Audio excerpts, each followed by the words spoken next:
लोक प्रशासन के तत्व के प्रथम प्रश्न पत्र पढ़ रहे थे हम, और उसमें आज का विषय है संचार।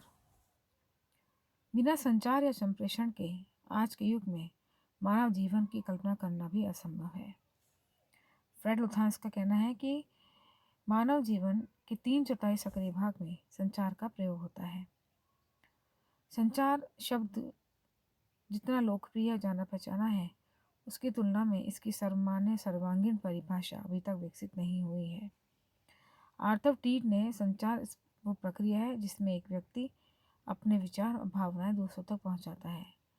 पीटर ड्रकर ने कहा है कि संचार किसी उद्यम के भीतर विभिन्न क्रियात्मक समूहों की वह क्षमता है जिसके माध्यम से वे एक दूसरे के कार्यों और चिंताओं को समझते हैं।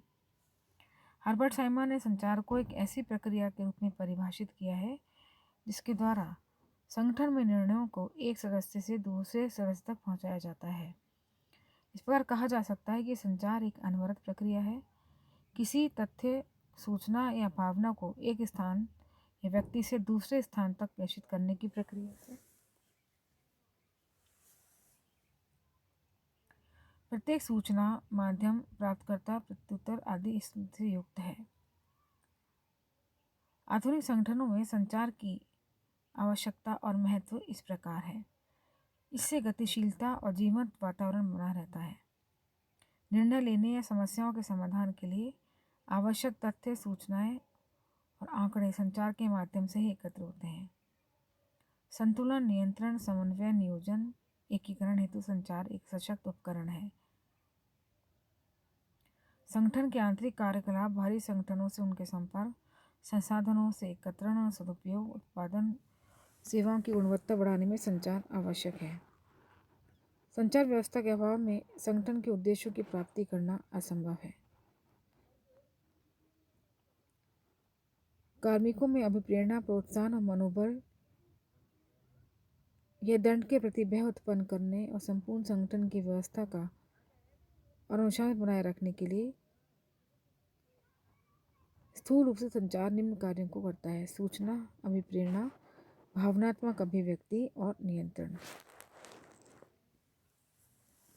संचार की प्रक्रिया में 5 महत्वपूर्ण तत्व हैं जो उसकी प्रक्रिया से संबंधित हैं: सूचनादाता, जानकारी, सूचना का माध्यम, सूचना प्राप्तकर्ता और इसकी प्रतिक्रिया।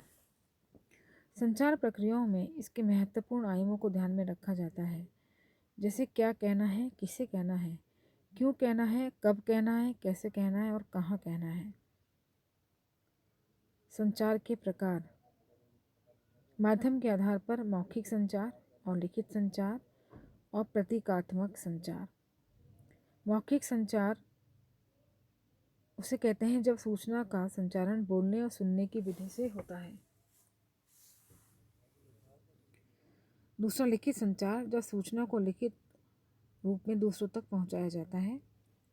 प्रतीकात्मक संचार, जो न लिखित होते हैं न मौखिक होते हैं, बल्कि इशारे या प्रतीक के रूप में जिनका प्रयोग किया जाता है। प्रवाह के आधार पर अधो संचार, जो संचार ऊपर से नीचे की ओर अर्थात उच्च अधिकारी के द्वारा अपने निम्न अधिकारियों को दिए जाते हैं। ऊर्ध्व संचार या अपवर्ड संचार, जो निम्न स्तर से उच्च स्तर की ओर सूचना का प्रवाह होता है। समस्तरीय संचार, जब संगठन या पदसोपान के क्रम में समान स्तरीय कार्मिक आपस में संचार करते हैं तो वो समस्तरीय संचार कहलाता है। अनौपचारिक संचार, जिसके हम इसे ग्रेपवाइन अनौपचारिक या इसको हम ग्रेपवाइन संचार कहते हैं, जो संगठन में कार्यरत कार्मिकों के परस्पर संबंधों के आधार पर होता है। जब संगठन में औपचारिक प्रकृति का संचार कम हो जाता है तो अनौपचारिक संचार की आवश्यकता बढ़ जाती है, क्योंकि मानवीय स्वभाव जिज्ञासा और उत्सुकता से परिपूर्ण होता है। सूचना प्राप्तकर्ता के आधार पर संचार व्यक्तिगत और सामूहिक भी हो सकता है, और संगठनात्मक स्थिति के आधार पर संचार की 3 स्थितियां हो सकती हैं: आंतरिक संचार, जो संगठन और कार्मिकों के मध्य होता है; बाहरी संचार, जो संगठन और जनसाधारण के बीच होता है; अंतर्व्यक्ति संचार, जो संगठन के कार्मिकों के मध्य होता है। संचार के माध्यम होते हैं श्रव्य माध्यम, दृश्य माध्यम और श्रव और दृश्य माध्यम। संचार की बाधाओं में भाषा सबसे पहले आती है, दूसरे पर आती है तकनीकी और स्थानीय शब्दावली, तीसरा व्याख्या और बोध की समस्या, और चौथा इच्छा का अभाव, माध्यम और प्रक्रिया की समस्या आदि। अच्छे संचार के कुछ सिद्धांत भी होते हैं। वो स्पष्ट होना चाहिए, अपेक्षक के अनुरूप होना चाहिए, संचार संपूर्ण समुचित होना चाहिए, समय अनुसार संचार करना चाहिए, एकरूपता का ध्यान रखना चाहिए, लोचशीलता होनी चाहिए और प्राप्तकर्ता को स्वीकार होना चाहिए।